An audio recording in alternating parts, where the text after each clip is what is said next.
Today we talk about Path of the Warrior, a VR beat-em-up game inspired by classic games of the genre such as River City Ransom and Streets of Rage. But we'll also discuss how recreating the past without accounting for the present leaves players wanting more.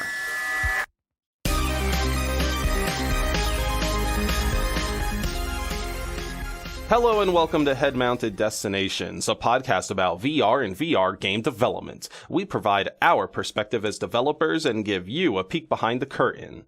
I'm your friendly neighborhood host, Carlos, and with me, as always... Hello, I'm Matt. I'm a gameplay programmer. And today, we're talking about Path of the Warrior!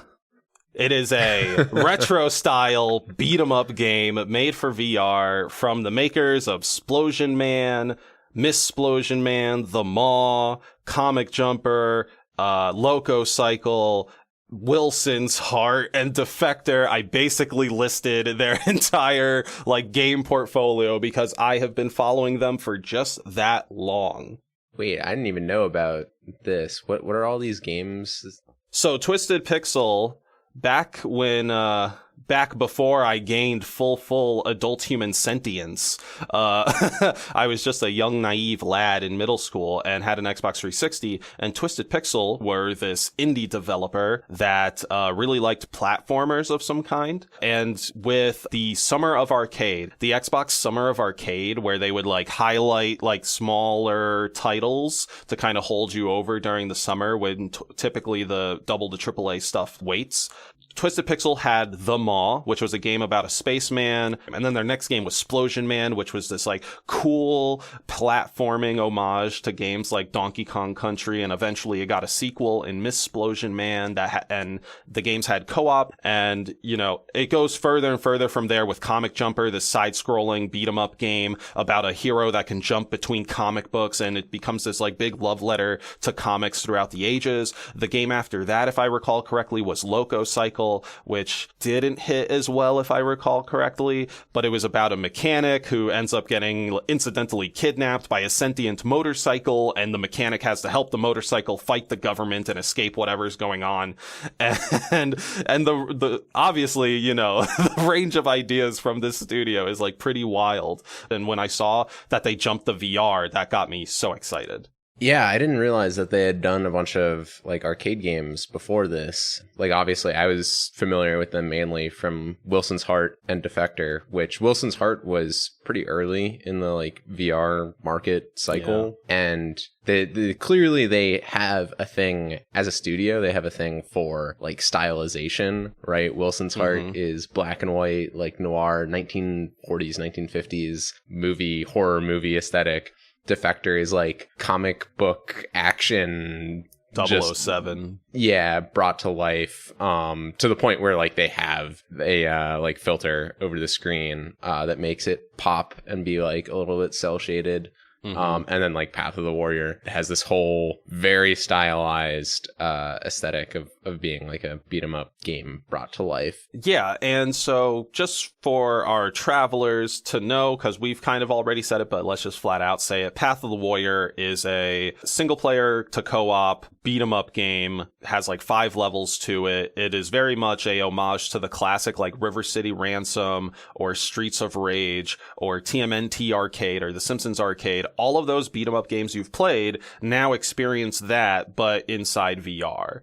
And it comes complete with enemy goons that slowly approach you, magical flying arrows that tell you to go to the next zone, and a fun, albeit repetitive, cast of music in the background. Now, I only have a glancing experience with sort of classic beat 'em up games. So which ones have you played?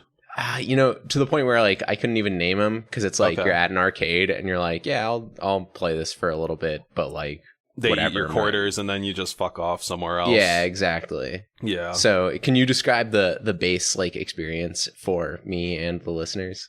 Sure. So in these classic beat 'em up games, let's just take it out of VR for now. You're typically side scrolling. you'll be able to walk to a certain part of the screen, and then the camera will lock and you won't be able to move outside of those screen bounds, and enemies will enter the screen. And from there, you have to beat them up, as is the genre of the game. Once you've beaten all the enemies in your immediate area, the game then tells you, go, go, and it's like blinking and pointing in the direction you need to walk. And you continue that loop of walk till you can't, beat up everybody, and then start walking again until you reach some sort of final boss encounter. Then you do what you did before. You press whatever 2-3 buttons are available to you to punch, kick, and like somersault around people until the boss is dead, and then the level's beaten. Typically, you can like find health and or items in the world by like beating up props or like mailboxes or, you know, walls with cracks in them, that type of thing. And sometimes you could pick up items like nearby baseball bats or like bricks and stuff.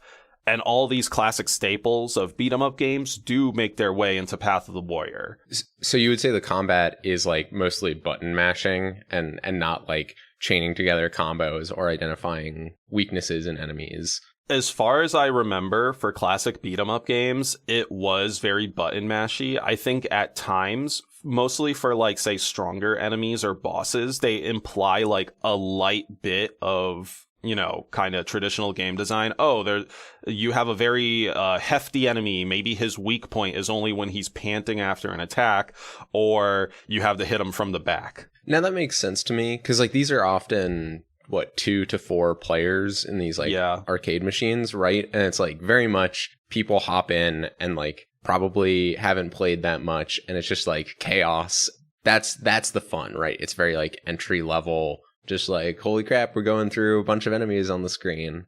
Right. You're getting a lot of bang for your buck with each input. Like your punch, you do one simple punch, maybe it's a jab, and you go like, you do it like 3 times quick, and now the dude like goes flying back 20 feet. Whereas if you were playing like Tekken or Virtua Fighter, each punch doesn't really like move people. They just sort of take it and they're ready to keep going. So I think that's important to keep in mind as we get into Path of the Warrior. Is like they're trying to hit a very specific experience from the player side, right? Like they're trying to recreate a particular feeling, but in VR. And so I think it's important to like have that lens of what is carried over, what is newly introduced, what is taken out for the benefit of the VR experience. Because like obviously you can't move over everything naively. Right. Not everything easily translates 1-to-1. There are some compromises you got to make and stuff like that. And I guess like what we see in the translation of this beat 'em up style genre to VR, in a funny way that I like, is that punching is kind of like your universal verb. So in this game, you can punch, you can kick, you can grab, and you can eat/drink, which is to mean like you can grab something, put it to your mouth, and it'll disappear, and some meter on your body will increase. And the punching is you can either punch them in the face or you can do an uppercut, but they're the same thing. Yeah, they play different hit reacts. Like, okay, so the way the punching works is like you send your fist out and you make contact with some part of their body. It will recognize what part of their body to some extent, and maybe to another, like what type of punch you're delivering, but the bodies don't react to you in, say, a realistic way. They react to you in a beat 'em up, very gamey, abstract way, right? So like when you walk up to an enemy in like a classic non-VR beat 'em up game and you give them like the triple jab, you'll see these exaggerated like as like the character does like different very exaggerated poses. Now that's happening in VR. To give kudos to Twisted Pixel, they did do a lot of these things in like a 1-to-1 way, but when it comes to me actually fighting the characters, it feels non-substantial when I punch an enemy and I see them do this very exaggerated canned animation, regardless of like how hard my punch was, how fast my punch was, or like where I landed my punch. I mean, we've seen similar things in, say, Until You Fall, right? Where once you land the attack, that is now like, that's a packet of damage. And it's not super like 1-to-1. It's, I dealt damage, now they're playing a hit react, and there are effects, and their health bar is going down. And it doesn't matter exactly how I did it. I managed to land it. So it seems like maybe the issue is more that it doesn't feel like how you attacked had any impact on the result. Yeah, totally. And it's funny you bring up Until You Fall, because that's exactly what I wanted to bring up to compare it to.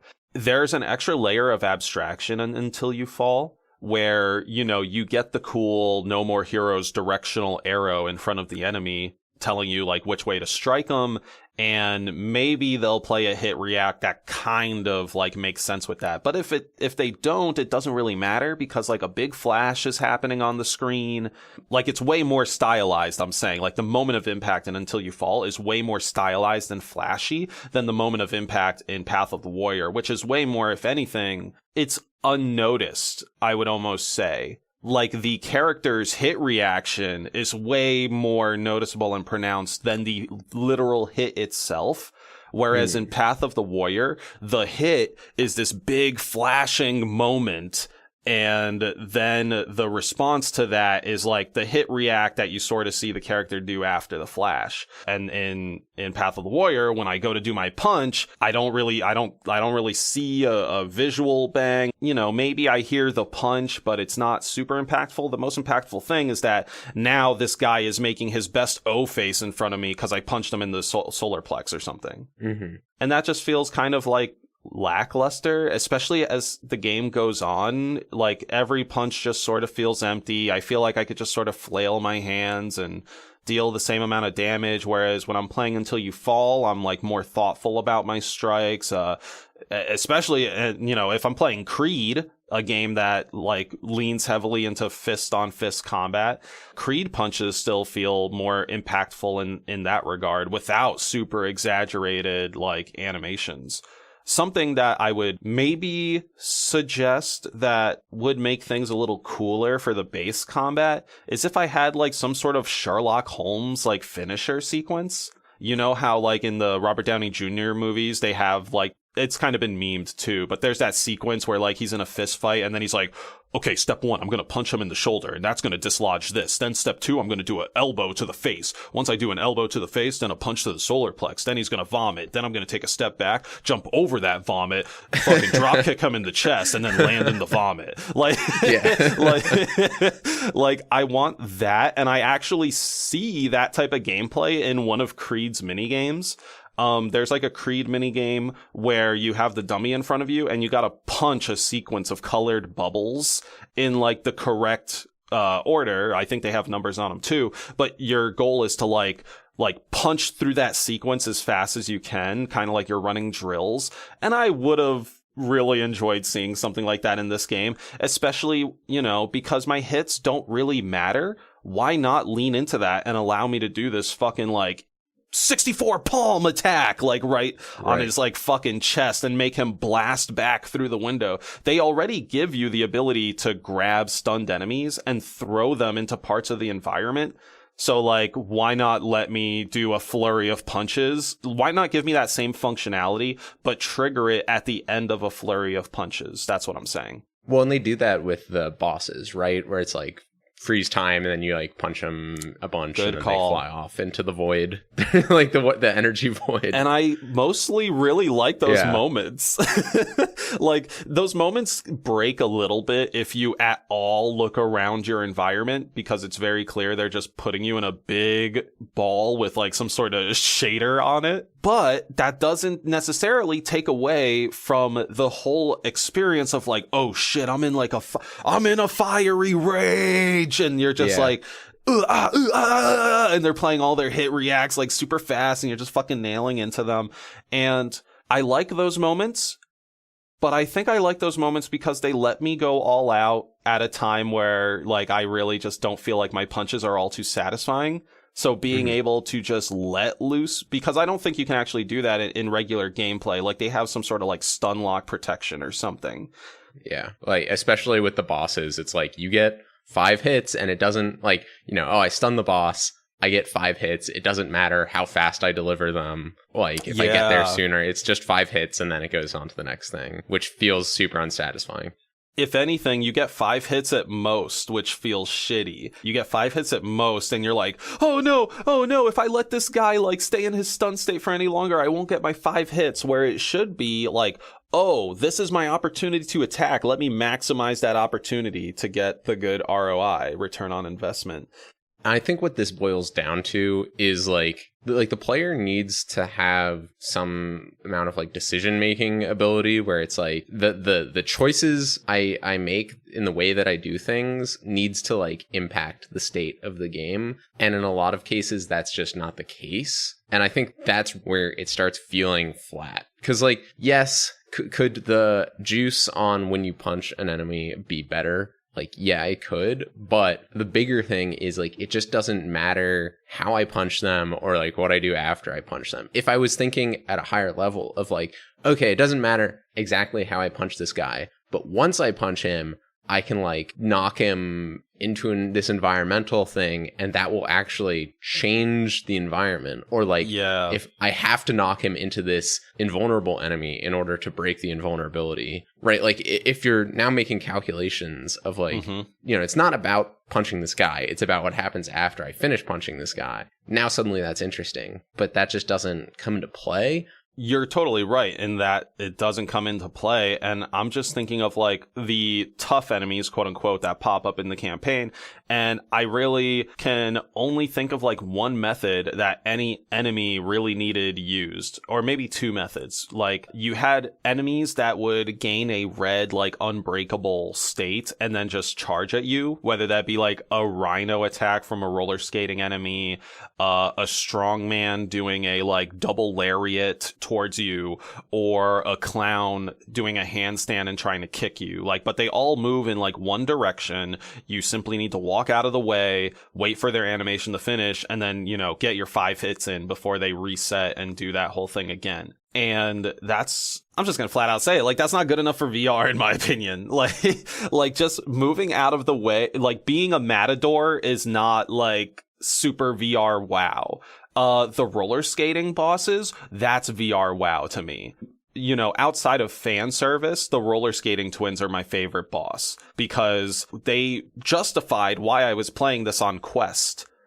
The whole game, even the main menu, I had like complained about this last night. Like most of the game just wants you staring forward. In the main menu, like the whole background, the whole behind you is just black. It's a black void. And you just have like this like diorama in front of you. And then you finally get to level 3 and you face these roller skating twins who now actively make these like Venn diagram circles around you. And you need to like keep track of them. And eventually like they throw other roller skaters at you. And you having to like, this is the part where combat actually became fun because there was a challenge to it. And I think it was mostly like a timing and a precision challenge. When these skaters would ride around, they would catch other skaters in the environment and throw them at you. So you needed the situational awareness, spot the roller skater coming at you, and then use your depth perception and timing to like deck them in the face when they get close. And once they're close, you can now grab them and throw them into like, it's part of the environment, I guess. You weren't really aiming at a skater, but you're now throwing them into part of the environment to cause a big environmental change that stuns the bosses. I think probably, you know, outside of the whole rollerblading shit leading up to it, I think the rollerblading bosses were my favorite, and that's about it. I really did enjoy the final boss from like a fan perspective, but from a gameplay perspective, it was like fairly boring and lackluster. I was kind of surprised and yet not. Yeah, so the key thing is there are a million ways that this could have been different and could have been better. Yeah. But like the important thing is like they were going for a specific experience of like recreating the beat 'em up arcade game feel in VR, and like that heavily constrains, you know, what choices you make as a designer, like what systems go into the game. And so like having large amounts of complexity seems to violate that. Of like, you know, deep combat systems, which you can argue that just harms the game sticking to the beat 'em up genre. But within that constraint, I think they could have totally ramped up on the just chaining chaos of like, you're in a huge street battle. If I knock a guy back, can he knock other people back who then knock into things? And like now shit's just popping off. Like that would be one direction to go, which I think preserves the sort of low skill, but like chaotic brawl environment. Yeah, and I actually tried to set up that scenario a couple times where I'm like with a group of enemies, I stun someone, and then I kite them while holding the guy so that they're all in a big group like a bunch of bowling pins. And like it's not satisfying, like throwing the dude into a group of dudes currently in this version of the game, which is kind of like odd because of all times to play a subtle hit react, they choose then. And I can imagine maybe it comes up because of like a balancing at some point during testing. Maybe somebody was spam throwing people and they could beat the level super easy. But at the same time, I'm able to beat the level super easy fucking regardless because the game is like too simple. And right. I don't think it like needs massive complexity. Like games can be simple, but they offer a big like feedback response. You know, Beat Saber is simple, but it has feedback to back it up. And I just wasn't feeling that with Path. Let's talk about multiplayer. Right, yes, I had mentioned that this game was a single or co-op experience, if it ever fucking works. Right. So beat 'em up games, obviously, you know, 1 to 4 players. So co-op is a big element of that. This game did not launch with co-op. That's actually something we should put out there. Like this game launched, I think part of the marketing material was like, yeah, this is a fucking co-op beat 'em up game. You got the guy and the girl. Like this is classic beat 'em up games. And then the game comes out and it's only single player. And you're like, oh, and that's, you know, it's the VR marketplace. Like games come out and they get like big additions later on. That's kind of just the name of the game right now due to XYZ reasons. But that was a little bit odd. And then for us to, you know, it finally comes out and we're like, sweet, let's play together and let's beat people up. And every time, well, one, trying to find our lobby was like kind of tough at first and a little weird. Then once we actually got into the lobby, it had this odd system of like, we couldn't necessarily talk to each other, but we had to agree on what level we wanted to play. And only when both players select the right level for X amount of time does the game start. There's no like start button. And we finally get into the game and I look to my right. And instead of seeing a bona fide bad bitch with big muscles, fucking biceps, ready to kick a chest in, I see a floating head and a pair of hands that are entirely colored like red or blue. I see no like fucking detail of like Matt's awesome character. Oh, by the way, I can only see this for about 2 seconds before we fucking crash. The game either disconnects us or it flat out crashes. And you know what's funny, travelers? I ended up playing Path of the Warrior co-op with a complete rando. And we had perfect stability for like, and also there's nobody else playing this online. Like that's what the funny part is. We had like played several different nights, like did quick match searching. We were the only ones online. And then just serendipitously fucking like Rhino X964 like just pops into my lobby and I'm like, holy shit. And we're able to play for like less than 5 minutes because honestly it got boring after like 30 seconds. There's no interplay between the characters. I can't high five you. I can't talk to you. There's really like no, besides the floating hands and the fact that like, you know, my partner is killing enemies, which is making the whole thing easier and quicker for me. Like multiplayer is just, it doesn't serve any purpose besides just making the game, I guess, easier. Like I don't even know if I would want another floating dude beating up people around me because that just takes away time from me beating up people. But if I do want less time beating up people and invite someone to beat up people with me, don't I just ultimately not want to beat up people in your game because I want to spend less time beating up people? So now I'm searching for someone else to help me beat up people. It's not necessarily like, oh, I'm having so much fun. Let's me and Matt have fun together and take on this hard boss. It's still just going to be, I'm playing basically single player.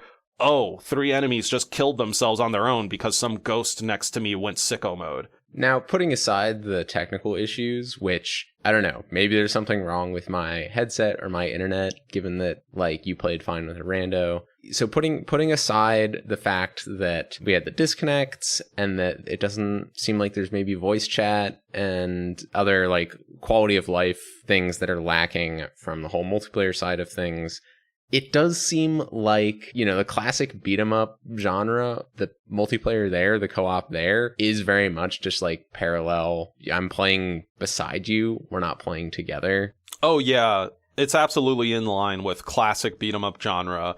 Where I get really worked up, though, Matt, is like, it's just not servicing VR. Like, the whole floating heads and hands thing, for certain games, it's fine, I guess. But for this title, it just feels like such a minimal effort, fall flat on your face moment for me. When we play, say, TMNT Arcade or The Simpsons Arcade, you're not just Marge Simpson's head and hands. You're not just Donatello's head and hands and staff. Like, you're the whole fucking character. And if I'm playing, this retro style beat 'em up game in VR, and like I said, I was expecting one of the two title screen characters, right? You got Bad Billy and Bad Bethany. And I wanted to see fucking Bad Bethany in full fucking strut. And that's like the only time you're gonna see that character in full fucking strut, right? Because you only see them on the front page and then you are them. So to me, that hurt both VR and the expectation of like the classic beat 'em up. Sure, we're ghosts to each other, but visually, we should be able to fully see each other kick ass. Like, that's part of the fun of being with a friend. It's like, whoa, you just did a spin kick. Wow. Like, I don't get that. Yeah. I can't even see your fucking feet when we play multiplayer, yet you have the ability to kick. That's a good point. Real quick, I want to dive in a little bit to the personality of the game, because I think they actually nailed that. And that's like what Twisted Pixel is good at, right? Are you thinking like presentation or the actual like tone and aesthetic and all that other shit? Yeah, tone is probably a good word. Like, it's very playful and almost Saturday morning cartoon like. Yeah. I think it even intros kind of like a Saturday morning cartoon. There's like comic panels and it's like, gangs have taken over the city. Ah. Yeah. Yeah, exactly.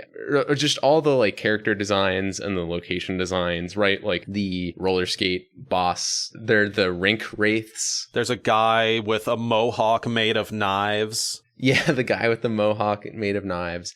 And that's all just like fun and clever and way more interesting than the actual gameplay of the game.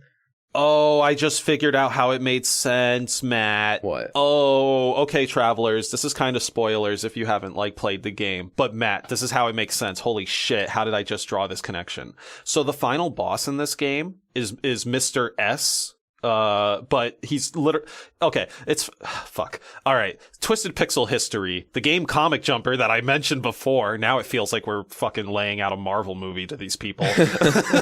I mentioned Comic Jumper, and it stars a comic book hero called Mr. Smiley. This goofy ass guy, and he has a star. It's two characters, like Mr. Smiley, and there's some sort of star character who's like foul mouthed and some shit.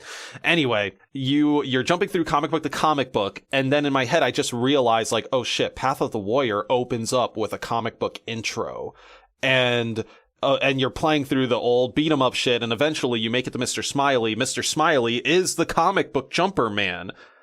I am now just realizing from the 360 era, he fucking completed his game, kept comic book hopping or whatever, and ended up like in this comic book that became another Twisted Pixel game. So, like, technically, Mr. Smiley, like, in a way, this game is kind of like Comic Book Jumper 2, but it's not about the comic book jumper. It's about the people he's fucking with in their comic. If I am on the money and anyone from Twisted Pixel is listening to me, please fucking validate, like, any part of that that's right. I do not want to feel like this whole, like, game conspiracy theorist. Anyway, it just all goes to that playful nature that you're talking about. Like that 100% has been Twisted Pixel's spirit, is like playful and fun. Not in the same way that, say, Nintendo does it, but like it's still, it elicits joy in its own good, unique way. Yeah. I don't know if you played any of the arcade games in between the levels. After each level, there are little mini games scattered throughout the end area of the level. Oh yeah, that you've been playing in, and like one of them is there's like a fortune teller machine. Oh my god, he gives financial advice. Yeah, it's like, I kept punching. Be sure to find a good CPA. Like, I was like, because yes, I engaged with a lot of these like side activities in between levels. There were typically 2 to 3. The financial accountant was a weird like side like curveball to me because I wasn't necessarily winning for interacting with him. It was kind of like that entity from Big, you know, Zoltar or whatever. But yeah, he's like, oh, make sure you balance your checkbook. And he sounds very monotone too, which is like, which is also the funny part. But interacting with these things, like beating them, quote unquote, gets you some sort of extra unlocked at the earliest stages, which is in the bar. They have the speed bag there, and that's like one of the mini games. The other mini game, I'm just giving like the basic example to the wild example. The other mini game is like not root beer tapper, but kind of similar. You're basically in front of a beer tap. There's like 4 spouts in front of you, and you need to pour beer by punching the handles on the spouts. The problem is that the glasses that appear underneath are kind of randomized. So you need to like be quick on the reflexes, see where the glass is spawning, punch that handle, and then it'll pour the drink. There are plenty of other games too, like one Breakout. Thank you. Yes. Yeah, that's the one that I wanted to bring up. You go into why Breakout is cool. Well, because it's literally a little arcade game, you know, Breakout, where you have the paddle at the bottom and the balls bouncing around the screen, and they're bricks that you break. Yeah, you got to grab the actual arcade stick and move it around, like with your motion controller. Yeah, it was like a very basic implementation of the game, you know, a couple of power-ups, multi-ball, big ball, whatever. But I thought the funny thing was the description was like, make it through 3 levels, destroying the scary faces. And I was like, this absolutely is a Slack emoji. The like texture on the bricks is some developer's face filtered that was a Slack emoji and is a meme in the studio. And they put it on 100%. That's what it feels like. I think that's a good point to bring us to our overall thoughts on the game. I like the game, but I don't think I'm going to return to it. I've beaten it, and there's not really any reason for me to go back to it. There's no new content, no new difficulties, and the experience itself is, in combat, I mean, is not as compelling as, say, a Knockout League or an Until You Fall. So for those reasons, I'm out. I'm in a similar boat. I found the most value I got out of the game was mostly in how it compared to those other melee combat games. I'm definitely going to uninstall it from my Quest just to save space. Yeah. You know, it's not something I'm going to return to, which is sad. It definitely has some groundwork of being good, and it has relatively high production value, but it just doesn't have the depth or complexity or like VR firstness that it needs in order to really have staying power. And all of that is to say that this particular title from these awesome developers did not hit well with us, but they have a great history to them. I am totally not letting this like sour my opinion of what the future can bring from Twisted Pixel. And that's not to say that this is a bad game. Like, this game it's made well. You know, the only time we really ran into crashes was like multiplayer. So like, stability wise, like technically this game's put together. It has like that fun beat 'em up style to it. So if you like that, certainly go and check out the game. But if you're looking for something beyond just a simple day or weekend of punching goons, this may not be the title for you.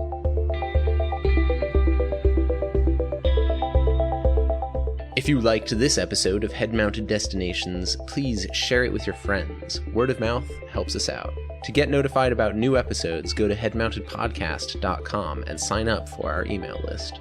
You can listen to the show on YouTube, Spotify, Stitcher, or Apple Podcasts, really anywhere you get podcasts. If you'd like to discuss this episode or suggest future topics, visit our subreddit at reddit.com/r/headmountedpodcast. Thank you for listening, traveler, and we'll see you at the next head-mounted destination.